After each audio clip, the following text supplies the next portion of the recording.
Good morning, everybody. I'm wondering what to do. I think there's little chance we'll see the sun disk, which is kind of a trademark of an identity marker of our sunrise stroll and chat. So maybe we can walk around the site up here. Maybe another idea will come to mind what to do. I'm always reluctant to go through the site and go away from the sun. And this morning I think we can freely do that.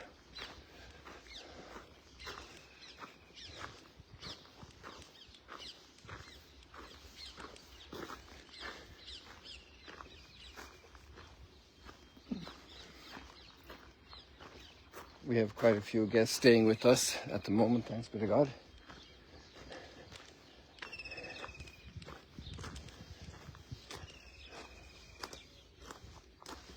Lots of encounters yesterday. We had a large group of Mexican visitors who came here for Mass yesterday evening. We also had another group that was staying in Nazareth. I'm trying to remember which group that was. Oh no, the Mexican group also was going to Nazareth. The guide was concerned about getting back for dinner.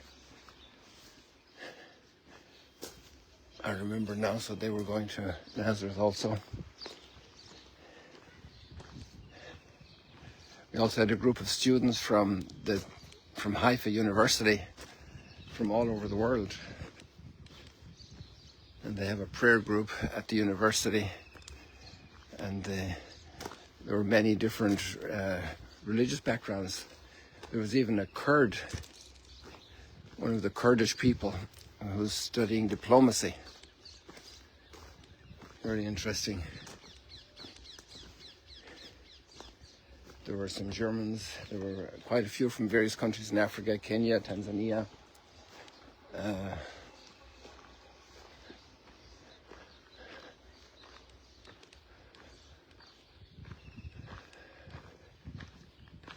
Chinese. It was interesting. You can see here that it has rained a bit.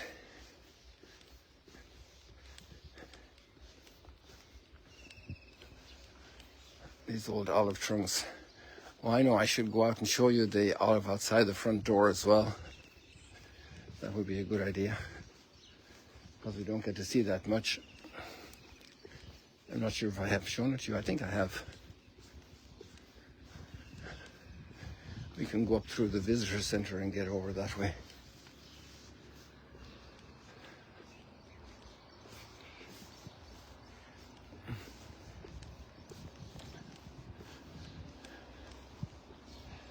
So today we have very interesting readings, and I think one of them is good for a lot of us Christians. It's about the Jewish Shabbat, the Sabbath.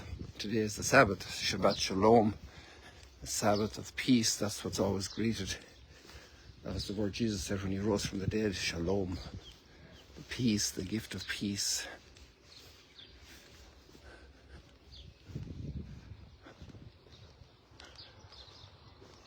Shalom, peace. We're often rushing and burdened, distress, tension, anxieties, and we're worried about so many things.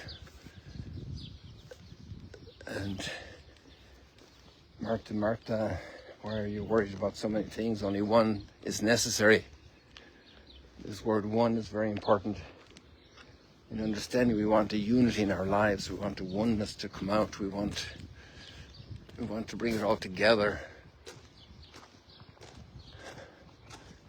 Also, the whole world, the one human family. To live like a family, it's always rough when there's a breakdown, a tension, a division. It's hurtful.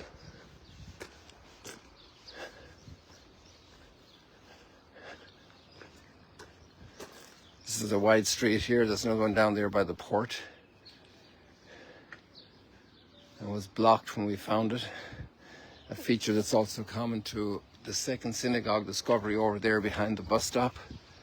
And there's a street there also that is very narrow. It's rather than this wide one, but it's also completely blocked. There's another wide street down at the port. Here's the visitor centre. We can't wait to get this open. That means a lot of pilgrims need to come back. Meanwhile, the people enter through the lobby of the guest house of the hotel. So I'm going to, somebody actually suggested me to walk around the back here because there are a lot of nice statements and symbols here. Bienvenidos, benvendo, willkommen, bienvenu, benvenuti. Welcome, crossroads of Jewish and Christian history. And then in Arabic, ahlan wa sahlan, and bruchim habayim for Hebrew, welcome.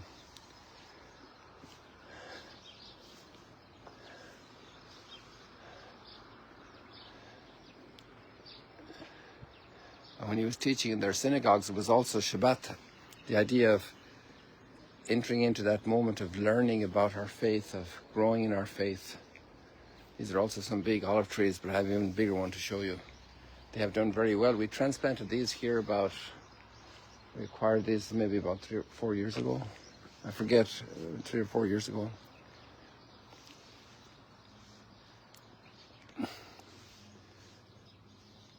This is one of the mosaic chapels, as you know very well. Afterwards, he journeyed from one town and village to another, preaching and proclaiming the good news of the kingdom. Accompanying him were the 12 and some women who had been cured of evil spirits and infirmities. Mary called Magdala, from whom 7 demons had gone out. Johanna, the wife of Herod's steward Chusa, Susanna, and many others who provided for them out of their resources.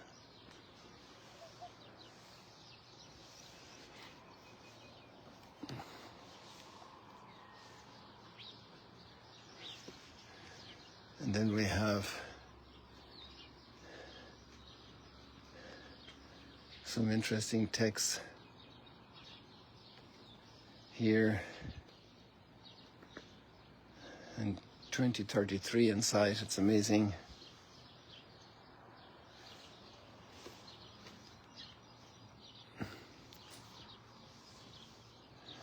From the archaeologist crossroads of Jewish and Christian history, from the point of the spirit here, it's crossroads for everybody. So thank you for your visit. Toda lechem al habikur. Thank you for your visit. Shukran. Shukran le. Wow. This Arabic always gets me.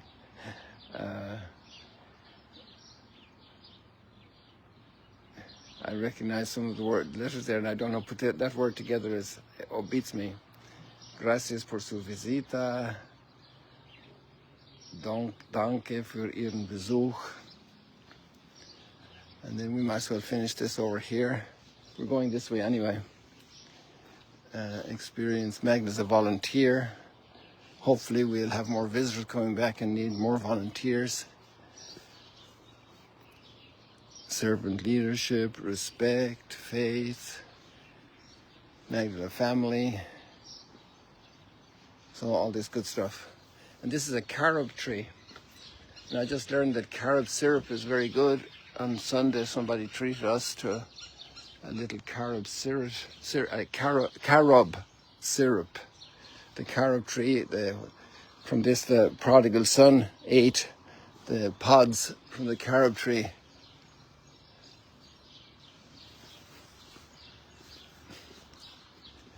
So now I'm taking a little bit longer off subject, but the subject is the Shabbat, to be able to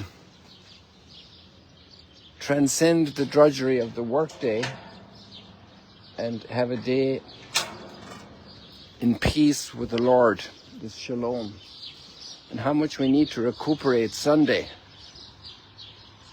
How much we need to recuperate Sunday. That's a big challenge for us. After all the COVID period, all the shutdowns, all the lockdowns, how important to recover. The blessing that's here about Shabbat is so beautiful, so true, so needed.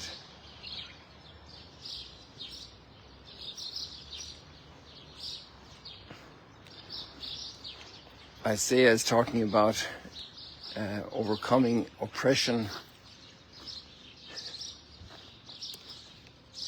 I'll just put my foot up here so just as a little bit of reference point, and then look at that tree.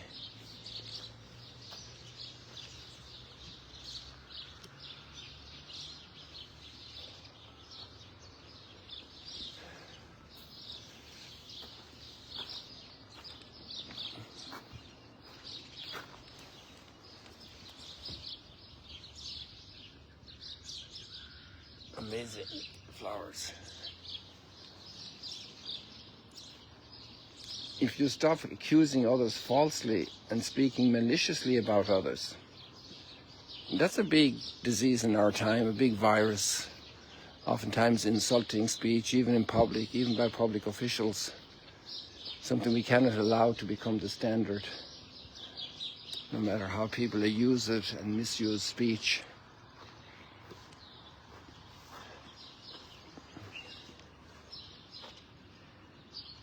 If you bestow your bread on the hungry and satisfy the afflicted, then light shall rise for you in the darkness.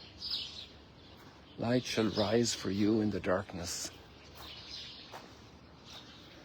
This is a beautiful little thank you that people set in stone for all the hospitality here. We had originally 240 people from the border of Lebanon. They had to leave their homes by government order for protection, and they stayed here, from mostly farmers and obviously some other professions, but a lot of farmers, their families, and they were here for almost 18 months. The last are still here at the very last, some special needs, and most have returned to their homes. Good morning. So let me focus on the text now. I got distracted with all of this tour for you. And the Lord will guide you always when you do these good things. The gloom shall become for you like midday. Your light will shine. The ancient ruins shall be rebuilt. We know about ancient ruins here in Magdala. The ancient ruins shall be rebuilt. To build up a life that's in ruins, a life of an addict, of a prisoner, the morale of a person who is on the floor, who's buried under the rubble of life, to lift up their morale, to give them a new start. People who are traumatized. The ancient ruins shall be rebuilt for your sake. Obviously, that's talking about the temple in Jerusalem. Restorer of ruined homesteads. Isn't that a beautiful title for a person? Those who help to rebuild a marriage. Restorer of ruined homestead.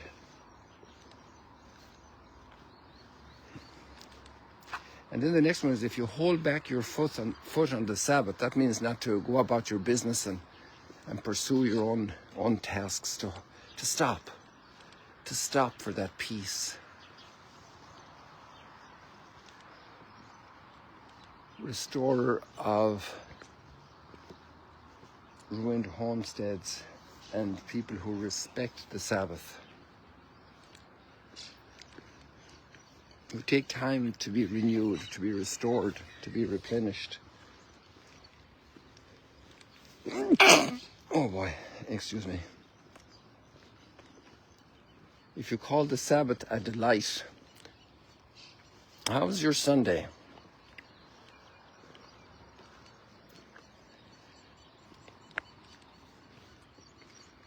Look, if you honor the Lord's day, and that's where it all comes together in one, to honor the Lord's day.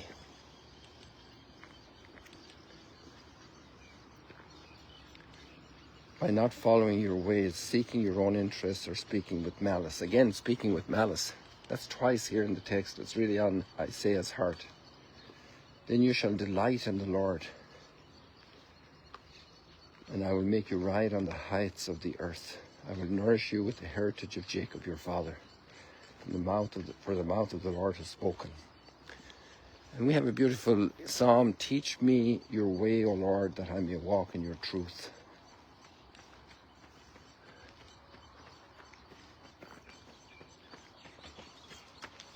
Boker Tov.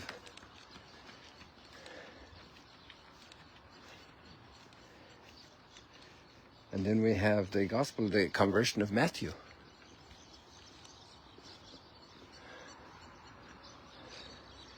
Restorer of ancient ruins here. And Matthew was a ruin.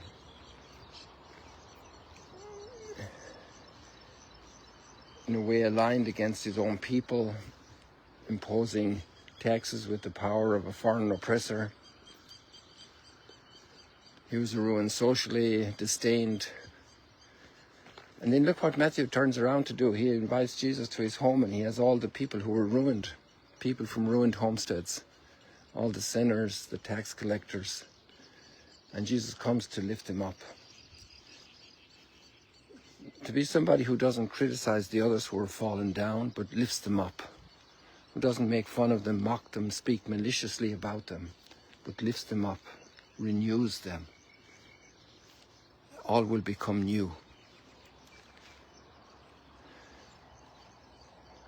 The great work of Lent, being restored inside ourselves and being a blessing for others who need restoration, recreation, recreation.